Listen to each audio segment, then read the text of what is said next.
जागृति charitable trust द्वारा गाजियाबाद कविनगर स्थित रामलीला मैदान में 32वें स्थापना दिवस के उपलक्ष्य में आयोजित महायज्ञ का रविवार को समापन हो गया। रविवार को चारों वेदों के महायज्ञ की पूर्ण आहुति हुई। संस्था के मैनेजिंग ट्रस्टी व मुख्य संयोजक लक्ष्मण कुमार गुप्ता ने बताया कि गाजियाबाद में पहली बार चारों वेदों पर आधारित महायज्ञ का आयोजन हुआ। 8 दिन चले महायज्ञ में गाजियाबाद, बुलंदशहर आदि के 500 से अधिक यजमानों ने भाग लिया। महायज्ञ में चारों वेदों के 25,000 मंत्रों के साथ आहुति दी गई। ऐसे आयोजन शहर में होते रहने चाहिए, क्योंकि इससे जहां एक और प्रकृति का संतुलन बना रहता है, वहीं वातावरण शुद्ध होता है, साथ ही सनातन धर्म मजबूत होता है। गाजियाबाद से सिटी न्यूज़ के लिए विशाल रावत की रिपोर्ट। समापन हुआ है, किस तरह का कार्यक्रम रहा और लगभग कितने यजमानों ने इसमें भाग लिया, लाभ उठाया? जो 8 दिन चला, कितने बस दिन में चालू हुआ? लगभग 500 लोगों ने भाग लिया है। 8 दिन में 25,000 मंत्रों की आहुति हुई है। 2 शिफ्ट में कार्य चला है, सुबह 8:30 से 11, उसके बाद डेली भोजन, शाम को 2:30 से 5, फिर उसका भोजन। आचार्य ब्रह्म शास्त्री जी ने अच्छा प्रवचन दिया, अच्छा यज्ञ कराया है। लगभग 500 लोगों ने इसमें भाग लिया है। कहाँ से लोग यहाँ पधारे हैं? मैक्सिमम तो गाजियाबाद के लोकल हैं।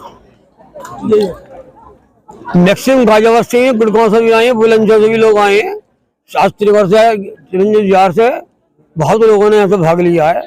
8 दिन तक लगातार हवन चला, हवन कराने का महायज्ञ चला, क्या उद्देश्य था और 8 दिन कौन कौन मुख्य अतिथि के रूप में महायज्ञ में पहुंचे? जी, ललित जायसवाल जी भी आए हैं, संरक्षक जी हमारे अतुल गर्ग जी संरक्षक आए हैं, डांसने वाले महंती जी भी आए हैं, ये सब लोग आए हैं। सौरभ जायसवाल जी भी आए थे कल। तो वही, ये तो समय है, मंत्रियों को तो ऐसा ही हो जाता है, समय मिला आ गए, नहीं मिले नहीं आए। इस कार्यक्रम की सफलता को देखते हुए आगे किस तरह का आपने सोचा है? इस तरह का ये तो मैं नहीं कह सकता कि आगे क्या कार्यक्रम कराना है। बाकी ये जरूर है, ऐसे कार्यक्रम हमेशा होते रहना चाहिए। हमारे पूरे सनातन धर्म को जोड़ने का एक मात्र साधन ये है। प्रत्येक यहाँ ये यज्ञ तो बहुत हुए गाजियाबाद के अंदर, पर जो महायज्ञ है, ये चारों वेदों का यज्ञ, ये पहली बार हुआ है। चारों वेद जो हमारे ऋषि मुनि, राजा महाराजा अश्वमेध कराते, वो यज्ञ है, इससे बढ़कर कोई यज्ञ नहीं है। यही मेरा उद्देश्य था कि चारों वेदों का यज्ञ कराया जाए, जिससे लोगों को पता चारों वेदों का महत्व क्या है। मेरा नाम एन.के. गोयल है, मैं शास्त्री नगर में रहता हूँ।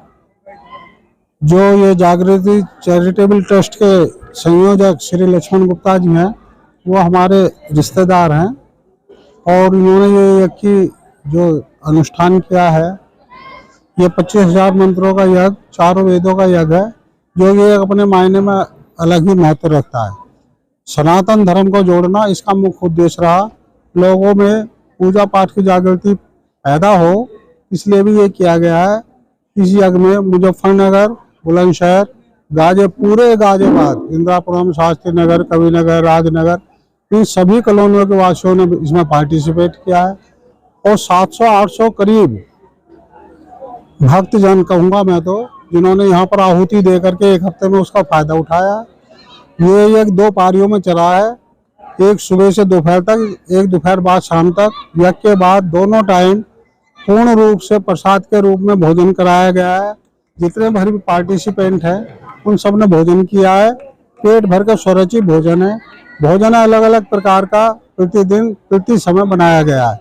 इसमें हमारे मुख्य अतिथि के तौर पर विधायक जी अतुल गर्ग जी आए हैं, दर्जा प्राप्त राज्य मंत्री अशोक गोयल आए हैं, महंत नारायण गिरी जी आए हैं, दासने के भी जो हमारे महंत जी हैं, उन्होंने भी इसमें भाग लिया है।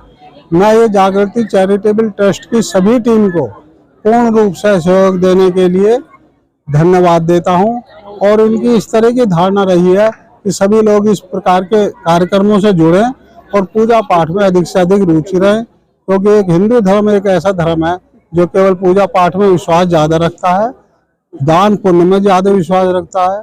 तो ये जो यज्ञ हमने किया है, इस यज्ञ की क्षतिपूर्ति जितनी भी होगी वो सब ट्रस्ट के व्यक्तियों द्वारा वहन की जाएगी। चंदे के रूप में हमने यहाँ पर पहले हमारा प्रोग्राम था 101 वेदी बना करके हम यज्ञ करें, लेकिन संयोजक लक्ष्मण गुप्ता जी का स्वास्थ्य अस्वस्थ होने के कारण हम थोड़े से इसको फिर हम 51 के ऊपर लेकर आए और 25,000 यज्ञों की आहुति यहाँ पर चारों वेदों का इस तरह मंत्रों के साथ जाप किया गया।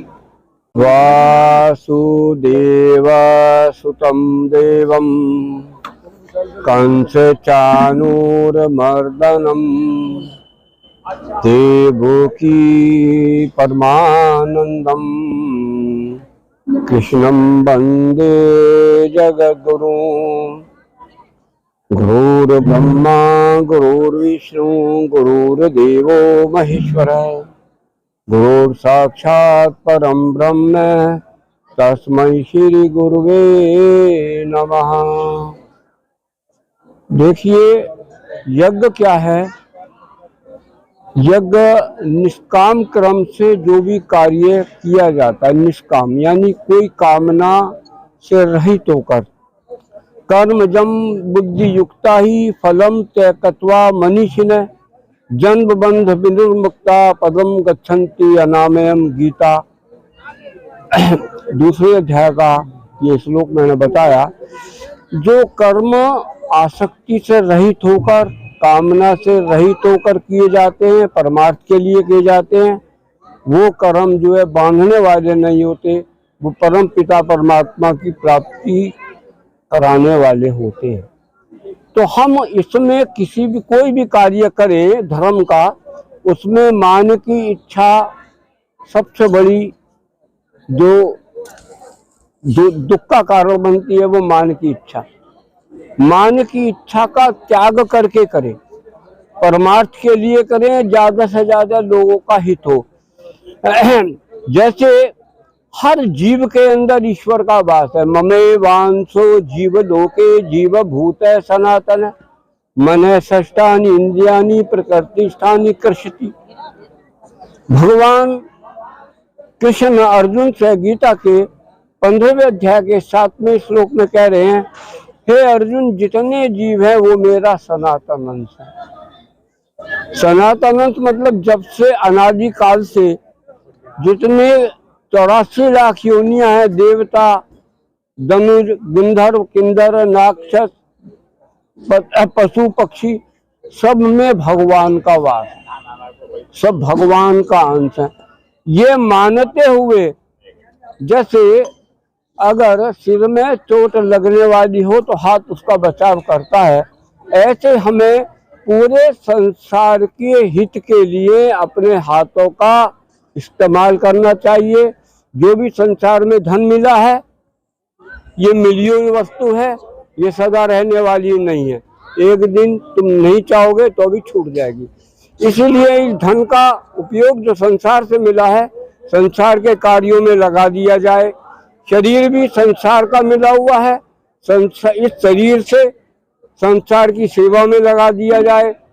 परमार्थ का कार्य यही है, यही सबसे बड़ा यज्ञ है। हमें यज्ञ के कार्य करने चाहिए।